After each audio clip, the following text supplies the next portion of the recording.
So very good morning and Jai Hind to all of you. Me Amit Mishra. I am going to take the class 10th UP Board Social Science. तो मैं अमित मिश्रा सामाजिक विज्ञान कक्षा 10 जिसमें पहला पाठ आपका इतिहास में है यूरोप में राष्ट्रवाद का उदय। मैंने कई सारे वीडियोस बनाए लेकिन वो इंग्लिश में थे, वो नेशनलिज्म इन यूरोप। तो मैं स्पेशली यूपी बोर्ड के बच्चों के लिए और साथ ही साथ जो सीबीएसई के बच्चे इंग्लिश नहीं समझ पाते हैं उनके लिए ये वीडियो बना रहा हूँ। तो चलिए हम शुरू करते हैं इस चैप्टर को जिसका नाम है यूरोप में राष्ट्रवाद का उदय। सबसे पहली बात यहाँ आती है कि यूरोप है कहाँ। यूरोप एक उसी तरह है कंटिनेंट या महाद्वीप जैसे हमारा एशिया है, उसी तरह से यूरोप में राष्ट्रवाद का उदय। अब सबसे पहले आगे की बात उठती है कि राष्ट्रवाद क्या है। अपने राष्ट्र के बारे में आपकी जो भावनाएं हैं और आपकी जो एक यूनिटी की भावना है उसी को ही राष्ट्रवाद कहते हैं। अगर मैं एक छोटे से एग्जांपल से आपको समझाऊं कि जैसे अगर आप जौनपुर सिटी में रहते हैं तो जौनपुर में आप कहीं भी बताएंगे तो अपना लोकल नेम बताएंगे कि मैं यहाँ का रहने वाला हूँ, यहाँ का रहने वाला हूँ। जब आप जौनपुर से बाहर जाते हैं किसी स्टेट में तो आप अपने आप को उत्तर प्रदेश का बताते हैं। इसके बाद जब इंडिया से बाहर जाते हैं आप तो अपने आप को तब इंडियन बताते हैं। तब आपकी पहचान ये जौनपुर उत्तर प्रदेश इससे नहीं होती है, तब आपकी पहचान हिंदुस्तान या भारत के नाम पे होती है। तो उसी तरह यही है राष्ट्रवाद। अगर हम राष्ट्रवाद को शब्दों में व्यक्त करें तो कहा जा सकता है कि किसी भी राष्ट्र के सदस्यों के रूप में एक एकता और अखंडता की भावना रखना जो एक तरह से समान संस्कृति और या फिर भाषा या देश के एक भूभाग पर रहने वाले लोगों के बीच जो एक एकता की भावना आती है वही है राष्ट्रवाद। अगर हम इसको सीधे एक लाइन में कहें तो अपने देश के प्रति प्रेम, अपने देश के प्रति प्रेम और उसकी अखंडता और संप्रभुता के लिए आपके मन में जो भी सकारात्मक विचार हैं वही है राष्ट्रवाद। आप जब कभी राष्ट्रगान सुनते हैं आप तुरंत सावधान की मुद्रा में हो जाते हैं। जब कभी आप देशभक्ति के गाने सुनते हैं आपको बहुत अच्छा लगता है। तो ये सारी चीज़ें ही राष्ट्रवाद कही जाती हैं। चलिए अब हम आपको यूरोप लिए चलते हैं। यूरोप में राष्ट्रवाद का उदय कैसे हुआ। यूरोप में राष्ट्रवाद का उदय होने के पीछे एक कई सारी घटनाएं हैं। उन घटनाओं में सबसे पहले मैं बात करना चाहूँगा कि जैसे हमारे हिंदुस्तान में कई सारे स्टेट्स में ये डिवाइड था इंडिया, उसी तरह से यूरोप भी कई राजाओं में कई जगह वंशानुगत राजा, कहीं पे और राजा, इस तरह से ये भी यूरोप भी तकरीबन विभाजित था। लेकिन वहाँ पे ये एकता की भावना कैसे आई इसके पीछे एक उदाहरण है। एक फ्रांस का चित्रकार था, नाम था उसका फ्रेडरिक सॉरियो।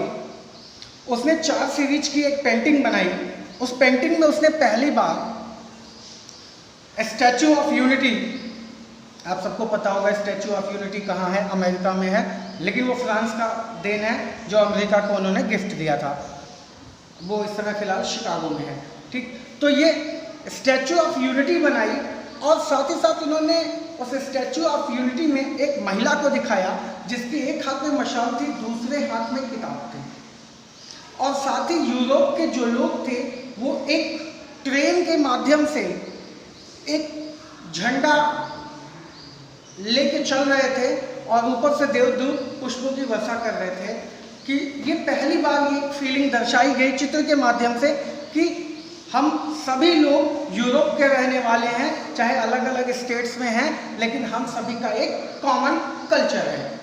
तो फ्रेडरिक सॉरियो का ये जो विज़न था इसे यूटोपियन विज़न भी कहा गया कि डेमोक्रेटिक रिपब्लिक और सोशलिज्म कि समाज के सभी वर्गों के लिए, मतलब ये राजा रानी का जो रूल है उसकी जगह पे एक कॉमन रूल आए जिसमें यूरोप के जितने भी शहरों के लोग हैं जिनकी एक समान संस्कृति है, भले एक समान संस्कृति नहीं हो लेकिन वो उस भूभाग पे रहते हैं, तो उन सब के भीतर भी ये राष्ट्रवाद की भावना होनी चाहिए। ये कॉन्सेप्ट आपको दिखाया फ्रेडरिक सॉरियो ने, जो कि एक फ्रेंच आर्टिस्ट था जिसने स्टैचू ऑफ यूनिटी की फोटो बनाई और उसमें लोगों को दिखाया कि एक ट्रेन के माध्यम से लोग लाइन में लगे हुए जा रहे हैं और ऊपर से देवदूत पुष्पों की वर्षा कर रहे हैं। सबके पास अपना अपना देश का झंडा है और सभी अलग अलग तरह के पोशाकें पहने हुए हैं।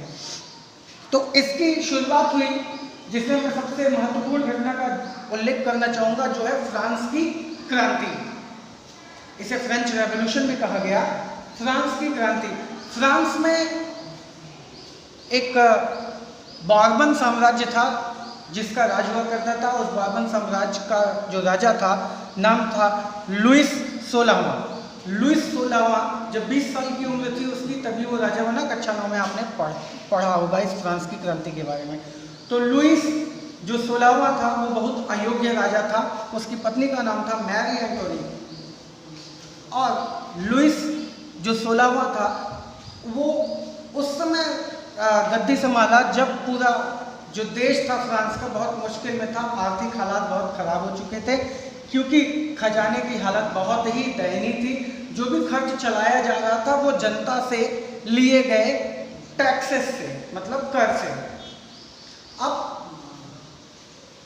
जो लुइस 16वां था उसका कहा जाता है कि दरबार बहुत भड़कीला दरबार था, मतलब वो सारे पैसे अपनी अय्याशियों में खर्च करता था। और अगर अब हम बात करें फ्रांस की जनता की, तो फ्रांस की जनता 3 भागों में विभाजित थी, जिसमें पहले लोग थे क्लर्जी। अब क्लर्जी को हिंदी में क्या कहते हैं मुझे इतना नहीं मालूम, लेकिन पहले लोग थे क्लर्जी, दूसरे थे नोबेल्टी और तीसरे थे कॉमनर्स। अब क्लर्जी में वो लोग आते थे जो चर्च के ऑफिशियल आधिकारिक, जैसे फादर वगैरह चर्च के हो गए, वो लोग आते थे। नोबेल्टी में वो लोग आते थे जो राजा के दरबार में रहते थे। और फिर कॉमनर्स, जिसमें फ्रांस की आम जनता आती थी। और सबसे महत्वपूर्ण बात मैं आपको यहाँ बता देना चाहूँगा कि यहाँ पे जो कर लिया जा रहा था वो केवल तीसरे हिस्से से, मतलब कॉमनर्स जो फ्रांस की सामान्य जनता थी, केवल उनसे टैक्स लिया जाता था। बाकी को टैक्स में छूट थी। बाकी को सुख सुविधाएं जो भी मिली थी वो जन्म के आधार पर मिली हुई थी। मतलब उनका जन्म अगर उस परिवार में हुआ है तो उनको भी वही सुविधाएं मिलेंगी जो उनके परिवार की पिछली पीढ़ी को मिले थे। मतलब योग्यता के आधार पे नहीं, परिवार के आधार पे। तो इस तरह से चीजें फ्रांस में चल रही थी। और फ्रांस के ऊपर अगर हम कहा जाए तो ये जो सिलसिला शुरू हुआ, इसके पीछे वहाँ की आर्थिक गतिविधियों का बहुत बड़ा योगदान था। क्योंकि जब फ्रांस की जो जनता थी, जो कॉमनर्स जो केवल टैक्स देते थे, समय समय पे फ्रांस में जो लुइस 16वां था वो टैक्स बढ़ाता था, जिसकी वजह से जनता को परेशानी हुआ करती थी। और यहाँ पे जो ये सारे निर्णय लिए जाते थे, इसके लिए ये तीनों क्लास रहते थे। मतलब आपके क्लर्जी, नोबेल्टी और कॉमनर्स, इन तीनों को मिला के एक स्टेट जनरल्स होता था। और जो फ्रांस की जनता से या फ्रांस की राजनीति से जुड़े हुए फैसले जो महत्वपूर्ण होते थे वो लिया करता था। तो जब देश में आर्थिक संकट पैदा हुआ, फ्रांस की जनता, आपको मालूम है कि आर्थिक गतिविधियां वहाँ पे पूरी तरह से ठप थी। जो भी खर्च आता था वो कर टैक्स से आता था। तो फ्रांस की जनता 2 साल ऐसे हुए कि गेहूं का उत्पादन नहीं हुआ, ज़्यादातर बर्फ़ पड़ गई, जिसकी वजह से पूरे फ्रांस में रोटी की समस्या हो गई। लोग सड़कों पे उतर आए रोटी के लिए। लोग 4-4, 5-5 दिन लाइन लगाते रहते थे। और सबसे महत्वपूर्ण बात आपको जान के हैरानी होगी कि जो लुइस 16वां था उसको कुछ भी नहीं मालूम था। जब राज्य के लोगों ने उससे कहा कि राजा साहब यहाँ पे जनता के पास रोटी नहीं है खाने को या ब्रेड नहीं है, तो उन्होंने कहा उनके पास ब्रेड नहीं है तो केक खाएं। अब आप समझिए कि क्या उसकी योग्यता रही होगी जब जनता के पास खाने को ब्रेड नहीं है और वो कह रहा है कि ब्रेड नहीं है तो केक खाओ। तो ये समस्या थी फ्रांस की, जिसके बाद एक बार फिर से कर को बढ़ाने का फैसला लिया गया, जहां पे लुइस 16वें ने एक बार फिर से टैक्स बढ़ाने की घोषणा की। लेकिन इस बार जो कॉमनर्स थे उन्होंने कहा कि हम इस बात से असहजता व्यक्त करते हैं, हम टैक्स बढ़ाने के पक्ष में नहीं। जिसके बाद राजा ने उनकी बातों को अनसुना कर दिया और मीटिंग बर्खास्त कर दी। लेकिन जो फ्रांस की आम जनता थी वो वहीं पे धरने पे बैठ गई, और धरने पे बैठने के बाद उन्होंने खुद को संविधान सभा कहा, और साथ ही साथ ये भी कहा कि अब से जो राजा निर्णय लेगा वो निर्णय बिना संविधान सभा की सहमति से नहीं लेगा। और जिस तरह से चीज़ें बनती गई, लुइस 16वें को भी राजी होना पड़ा, हालांकि वो मूड में नहीं था, लेकिन रुख को भाप के उसने इस तरह से फैसला लिया, जिसके बाद कुछ महत्वपूर्ण चीज़ें परिवर्तन में आई फ्रांस के लिए। तो कहा जा सकता है कि एक बार यही पहली शुरुआत थी फ्रांस की क्रांति की। और आगे चल के जब लुइस 16वें ने अपने साथी देशों, जिसमें ऑस्ट्रिया और क्रोशिया था, जिसे हम पर्शिया भी कहते हैं, तो इनसे जब गोपनीय तरीके से देश की सुरक्षा के साथ खिलवाड़ किया, उसके बाद इसको राजद्रोह के आरोप में गिरफ्तार कर लिया गया। लोगों ने पैलेस पे हमला कर दिया और लुइस 16 मारा गया, और फ्रांस में एक नए लोकतांत्रिक शासन का गठन हुआ। तो आज ये पहला वीडियो मेरा हिंदी में था, आप यूपी बोर्ड के बच्चों के लिए, और इसके आगे के वीडियो मैं जल्दी ही आपको सेंड करूंगा, इसको ध्यान से पढ़िएगा। तो चलिए एक बार फिर से चीज़ों को हम पुनः स्मरण करते हैं, जिसमें पहली बात कि राष्ट्रवाद क्या है।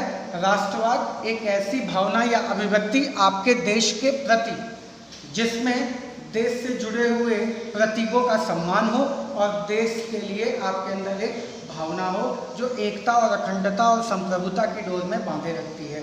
दूसरा कि यूरोप की बात हम करते हैं कि यूरोप में राष्ट्रवाद का उदय एक फ्रेंच आर्टिस्ट, एक फ्रांसीसी चित्रकार जिसका नाम था फ्रेडरिक सॉर्यू, जिसने एक पेंटिंग बनाई। उस पेंटिंग में उसने स्टैच्यू ऑफ लिबर्टी बनाई और यूरोप के लोगों को बनाया कि वो एक ट्रेन की तरह मूव करते हुए जा रहे हैं, अपने साथ वो अपने देश का झंडा लेके। ये पहली झलक थी जिसे हम कह सकते हैं कि लोकतांत्रिक शासन की शुरुआत की। और इसके बाद हम फ्रांस आते हैं। फ्रांस की क्रांति सबसे पहली क्रांति थी।